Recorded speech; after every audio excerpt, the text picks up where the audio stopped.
here we get distracted here at the Coby Man's. So in this video, folks, I don't really want to talk to you. I want to talk to the camera. This is between me and the camera and YouTube, okay? It's not to do with you. Hi, ladies and gentlemen. Here I am on part 4, the Cobra video there. Part 4, you've been waiting for that. Not many of them have. Yeah, not many of them have. Yeah, but some people have. Yeah, but there ain't many. Yeah, but some people have been waiting for it. Right, so how come you've got a land command on then? What? How come you've got a land command on the workbench and you're talking to yourself in this video? Well, I get distracted, you see. So I thought I'd just go mad and talk to myself. And one day I want to show you the inside of that. And I'd like to babble on talking about the inside of that pile. Okay, so seriously now, pull yourself together and let's get back on with Gary's Cobra. Okay. One thing we pride ourselves on here, folks, is organisation. Anyway, so here we are now with Gary's radio. And we're just going to sort out, like we said in the previous video, these switches. Hang on a minute. Whoa, there's a problem. Thank God for that. Right, so yes, this is Gary's radio, and all we're going to do now then is, seriously, we've had a word with Gary, and Gary's asked me to leave this conversion in. That does include leaving this trimmer here because it's important, it's there. So what we're going to do now is we're going to just slightly alter the conversion for how Gary wants it on these switches, and you'll see that when we do that. Put him a new signal meter in, of course, and then basically we'll do a bodge 729661447. I hope you wrote that number down. And basically what it means, what I might do there with this wire is I might clean all the solder away and then drill a right small hole through a part of PCB that's on that same track, but underneath there's nothing that's going to get in the way of the drill or the connection. In other words, making an hole for a wire. So like a through connection to that trace, and I might do exactly the same up here, or just use that as a solder stud and cut track off, right, a small amount there and a small amount there, and it's just gone then out of circuit. But I can't see it being any problem anyway, but just so that this wire can go on the other side, you know, out of way at board, I would have thought. Anyway, that's the plan, I would have thought. And just do as I said. Just do as I said. Okay, and then we'll give it a clean up, and then we'll give it a test. Okay, 672 cotton buds later, and I'm back again. First thing I did was to pull out its SWR, you know, its variable power control here. I don't know what resistor variable it is, but that one there. And it should be a 5k in there, and it's that why the land command is on the desk. Actually pulling box out to get to that, killing two birds with one stone, because my mate David wants to have a look at it, and I'll show him in detail on a video. And also I had to get the new trimmers for Fred. Anyway, so I pulled all that associated wiring out, and it's what would it SWR calibrate switch and all that, and they're here. I'm just going to electrically clean them and what have you. I've desoldered them all and what have you, and now I'm just going to electrically clean them and give them a test, but I'm sure they'll be alright. That's Gary's old meter there, and his old bulb and what have you, various bits and what have you. And this is the area where I'm on about. I have to excuse this resistor here. That resistor there represents the lamp supply, right at the front end here. You've got the common of the switch, as I was showing you in that other video, part 1 or whatever. But I'm going to rewire these. You see, can you see this main switched output there? See how it's all frayed? What have you? It looks real rough, doesn't it? That. Well, it'll be. It's obviously weak. You know, there's only a few threads on. That's real crucial when it comes to warbling and swagging and what have you. All this power supply, we've got to try and keep keep as much current there as we can. And this is why I don't want to put a wire over the top, because of it looking unsightly. When I'll scratch this clean, you see, so there's no frayed bits as I've just cleaned it a bit. But what I'm thinking about doing, can I have a pointer?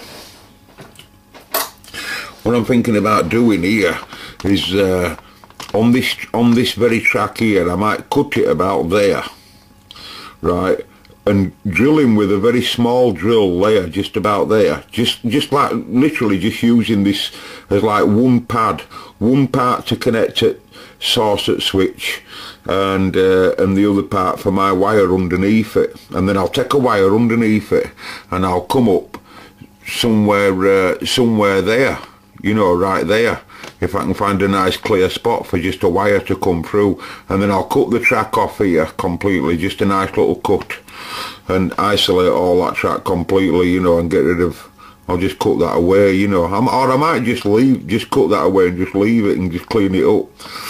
I don't know, but we'll see. I'll have to have a cup of tea and decide on that. Okay, never got to get me cup of tea, because I thought while the iron were hot, I might as well just remove the solder, the SWR connection, desolder the SWR connections, and also just clean this regulator area up here to see where it'd be a nice place for me to drill through. I need to be on this here, you see. I need to be on this connection here. This was the source coming up from switch. You see how I've just left a little bit left tailed there, because I'm considering whether to pull it off down to here and drill an hole at the side of that there, so that we can just have a connection for all of it there, like a point, you know, and just cut it off there, just cut it, I don't know, or cut it off further back, like I said. But here I'm just going to just drill down, I reckon, about there. There's clearance underneath it. Then I'll just get me fibre pen, clean an area of it, and then when I solder that back, I'll solder it all together, you know. I think that's what I'll do.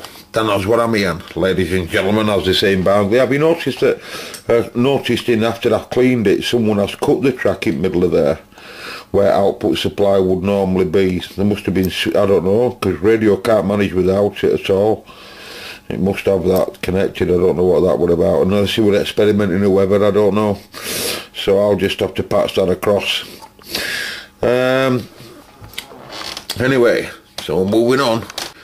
Right then, so using my portable small drill, right, and a drill bit that's never going to be seen again. There's one missing now. I'm never going to see it again. Anyway, I thought that were, out of all of them, that were best suitable one to get a small hole there at front, which I'll bring my supply wire to, and then cut through that trace there, you see, and just a small hole drilled at the back of it there, and that's where I'll bring my wire up from, and I'll be able to wide it all. Anyway, I was drilling away like that, and this is quite a long jumper, this, and a drill grabbed hold at jumper and pulled the drill bit straight out of the chuck. That chuck there, it just pulled it straight out of the chuck. Only put a gentle torque on it, you see, with it just being a gentle drill. And cut a long story short, it pulled it out and threw it somewhere at the other end of the room. I'm never going to see it again. I'm never going to see it again. Bye. You were nice knowing you, old pal. Bye. All the best. Okay, time for something brand new at this point. Brand new. That's never been drunk by anybody before. That's brand new. That's brand new. Right, so time to install Gary's trimmer there. That's a 5K trimmer, and that's a brand new S meter there to go in. Same plate as what we're on before. You know, literature, what's on back there, face plate, whatever. And then we'll just get on with wiring the front back now. Okay, with its switch rewired now, new supply wires, and its new signal meter, and a new bulb altogether. I have to put a new bulb in there. I'll charge him for it, of course. And redone my switch wires down there now. they are doing swire calibrate and what have you. He wanted me to leave the super low as it were, and the other switches, and you know, they're not doing out wrong. I can't tidy them up much better really, so and they're not loosened out, so I've left them as they are, and put a signal into the animal now.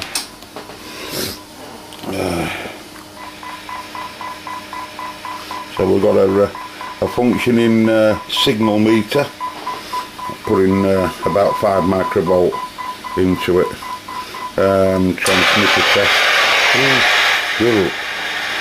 Transmitter test. And just wants frequency sorting out now.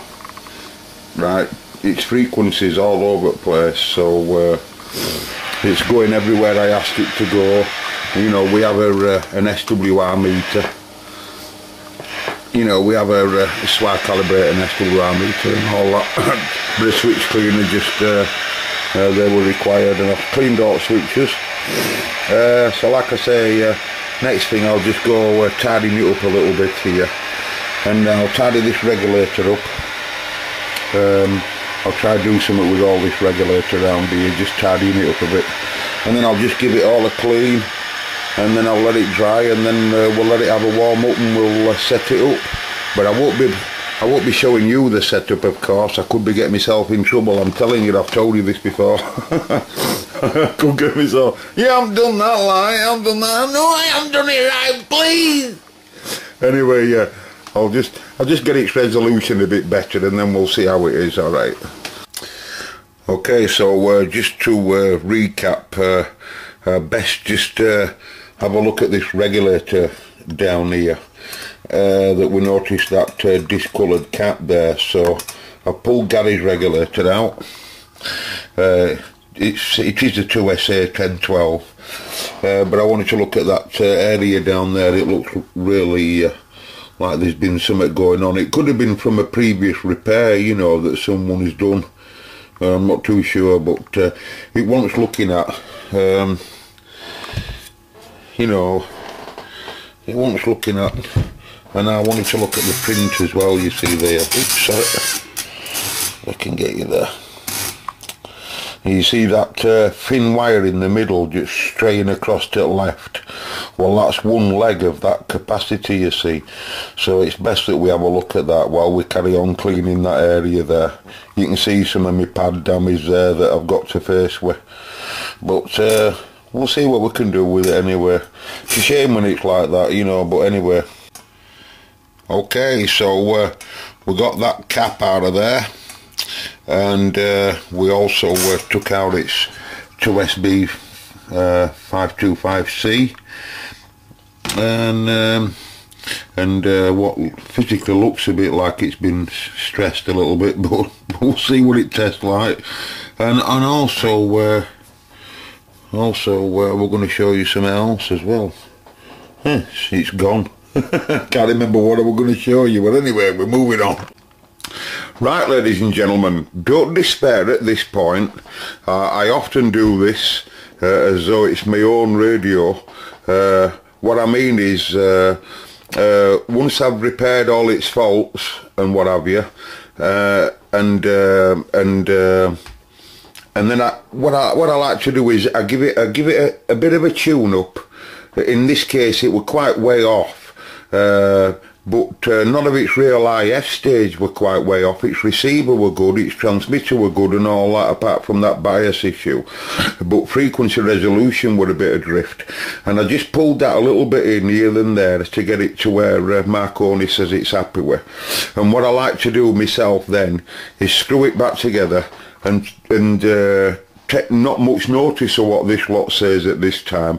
I like to take it into the room and give it a test and see what people on air say about it, you know, and then I'll bring it back in the workshop then, and I'll take lids back off it, give it a clean, and let you. I'll run over what I've done with it at the end. Okay, stand by.